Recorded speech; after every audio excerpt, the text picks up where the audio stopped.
10 tahun yang lalu di SMA Negeri 1 Purwokerto. Di tempat ini banyak hal dan kisah baru tercipta.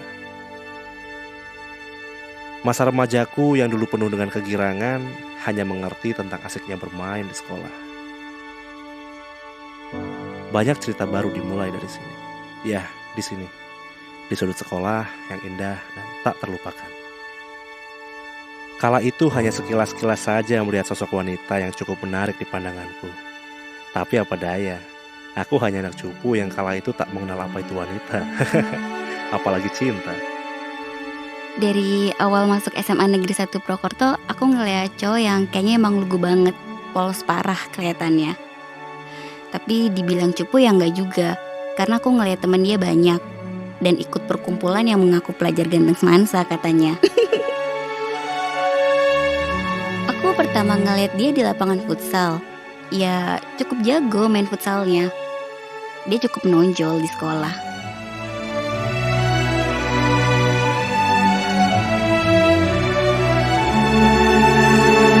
Saat itu mendekati hari ulang tahunmu. Entah kenapa kita yang tak saling kenal bahkan menyapa tiba-tiba mengundangku di acara ulang tahunmu. Wih gila, ini kan Denita yang jadi inceran temanku. Temanku menyanjung-nyanjung dirinya di setiap saat. Wah, wajib datang ini mah. Ya dulu ngundang Dimas karena kata teman-teman anaknya asik. Tiap ada acara kalau ada Dimas, pasti suasananya jadi lebih hidup.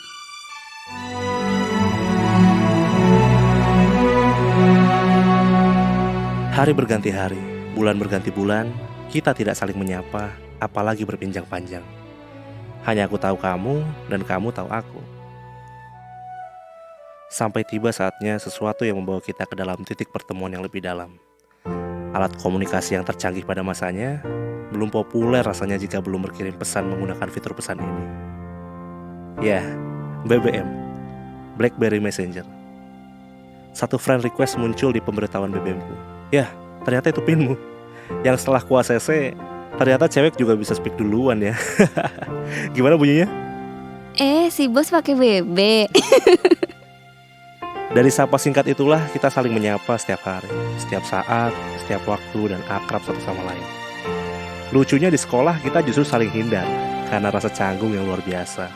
Beda banget sama komunikasi kita di BBM. Dari kedekatan itu, akhirnya saya berani menyatakan perasaan suka saya ke dia. Dak-dikduk gak karuan rasanya. Ini pertama kali saya suka sama orang. Berbeda sama dia yang sudah pernah pacaran ternyata dulunya. Saya membulatkan tekad dan bicara terus terang kepadanya. Saya ingat satu hal, apa yang dia tanyakan balik kepada saya setelah saya menyatakan padanya. Mau gak jadi pacarku? Kita kan sudah lama kenal. Dia bertanya, kamu setia gak? Wah, begitu besar dan pentingnya arti kesetiaan untuk dia rupanya. Ya, karena aku udah di posisi nembak ya aku harus bilang iya semua dong. Masa ya aku bilang gak setia? Lagian dulu aku pikir paling ini cuma cinta monyet. Setelah kita memutuskan berpacaran, hari-hari kita terasa sangat berbeda dari sebelumnya. Langit terlihat lebih cerah dari biasanya, berangkat sekolah jadi lebih bersemangat, dan ada motivasi baru yang mendorong kita jadi betah di sekolah.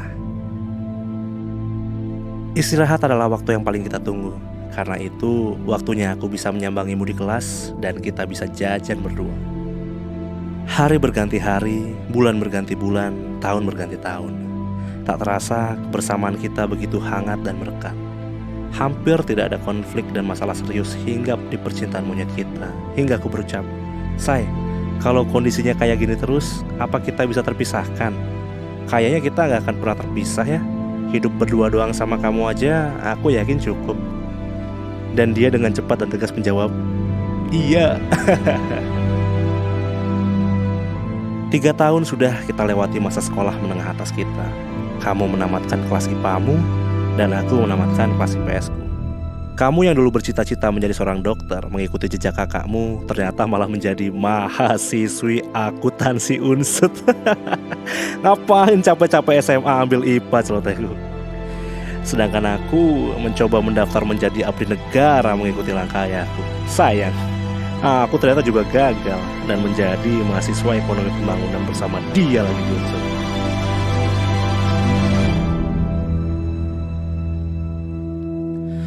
Entah suatu pertanda jodoh ataupun bukan, ternyata NIM kita benar-benar sama loh. Yang membedakan hanya simbol jurusannya saja. Masa perkuliahan awal kita sangat menyenangkan dan penuh sukacita. Romansa cinta anak SMA terbawa ke jenjang yang lebih tinggi. Sampai akhirnya, hal yang tidak kita sangka terjadi. Sahabat SMA kita yang selalu kita ajak bermain bersama ternyata memiliki keistimewaan tersendiri di mataku. Dia juga yang sempat mendekatkanku padamu, tapi apa daya. Entah perasaan remaja yang labil dan mudah jenuh, atau memang aku rasa aku jatuh cinta lagi dengan sahabatmu, yang juga sahabatku sendiri. Hubungan yang tidak baik ini terjadi begitu saja. Aku tak tahu harus berbuat apa. Aku hanya mencoba menjalaninya dan berharap semua akan baik-baik saja. Hingga semuanya pun terbongkar. Amarahmu tak terarah. Dia pun menginginkan kepastian mutlak yang sebelumnya sempat kujanjikan padanya. Aku ada di persimpangan jalan. Persimpangan besar yang sangat sulit untuk kupilih arah dan tujuannya. Berharap tak kehilangan antara kamu ataupun dirinya.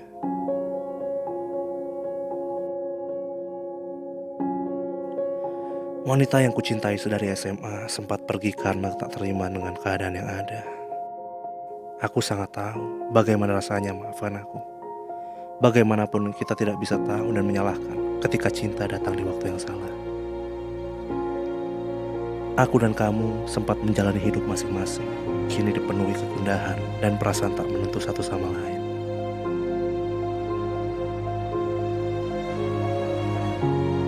Yang aku rasakan waktu itu, aku harus menyayangi diriku sendiri, karena itu berat buat aku.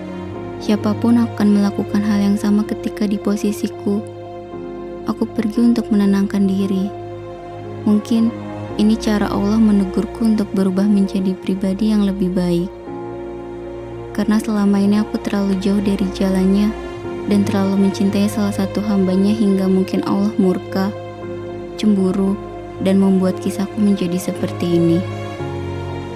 Sedangkan yang aku rasakan adalah perasaan bersalah dan tak menentu. Gundah gulana di level yang sangat tinggi. Tidak bisa memilih karena begitu menyayangi mereka. Namun selalu dihantui rasa berdosa dan bersalah. Hari demi hari, bulan demi bulan, tahun demi tahun berlalu. Tuhan membuat alur cerita ini dengan segala skenario yang dikehendakinya. Kita yang sempat saling hilang, tak bertegur sapa, kemudian dipertemukan di sebuah proyek yang sama. Dan ternyata hal itu membuat dirinya murka dan memutuskan untuk pergi. Sakit memang rasanya, tapi apa daya, saya sudah berbicara dan menjelaskannya. Namun kembali lagi, skenario Tuhan yang bermain. Kita sebagai hambanya hanya dapat mengikuti dan menjalankan hidup dengan takdir yang sudah digariskan. Tuhan membukakan mataku. Ternyata orang yang tulus dan benar setia untukku adalah orang yang dulu pernah aku kecewakan. Dia yang tak pernah membalas rasa kecewa dengan kebencian, justru sibuk memperbaiki diri dan berubah menjadi pribadi yang lebih baik. Semua terasa berat memang, tapi ternyata bidadari itu nyata adanya. Dengan kasih lembut dan tanpa perasaan memendam kekecewaan terdahulu, wanita ini hadir kembali menunjukkanku jalan yang lurus dan selalu berkata bahwa di setiap kejadian pasti ada hikmah di dalamnya. Aku merasakan saat itu. Ternyata ini cinta yang sesungguhnya.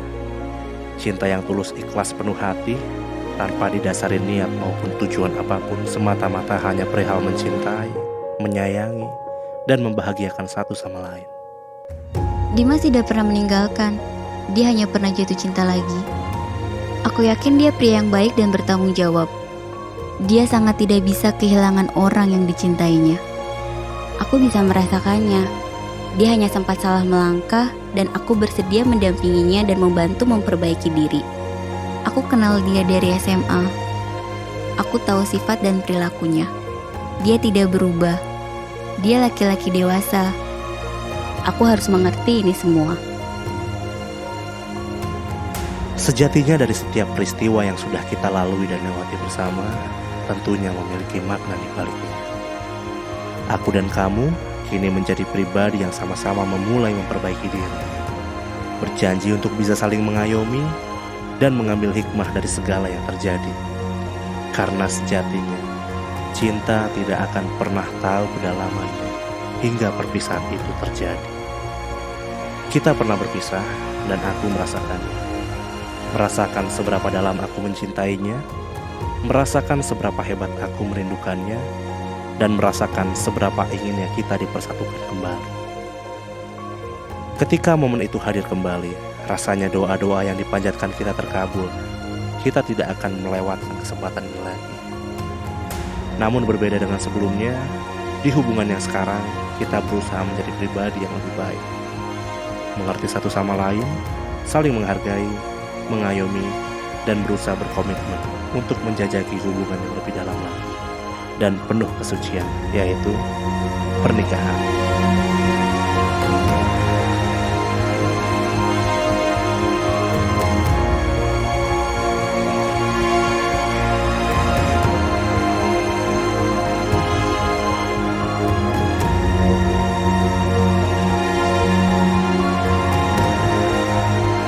Masa lalu yang dulu telah dewasakan kita. Mulai hari ini, kita berjanji untuk selalu ada, baik di dalam suka maupun duka, baik dalam kegembiraan maupun kesedihan, menuju kehidupan baru, kehidupan yang insya Allah diridhoi oleh Allah Subhanahu wa Ta'ala, melengkapi separuh ibadah di dunia, mengarungi bahtera rumah tangga berdua. Bersamamu tak ada ragu, habiskan sisa waktu denganku hingga langit bumi berlalu. Bersamamu tak ada ragu, habiskan sisa hidup denganku hingga raga menjadi debu.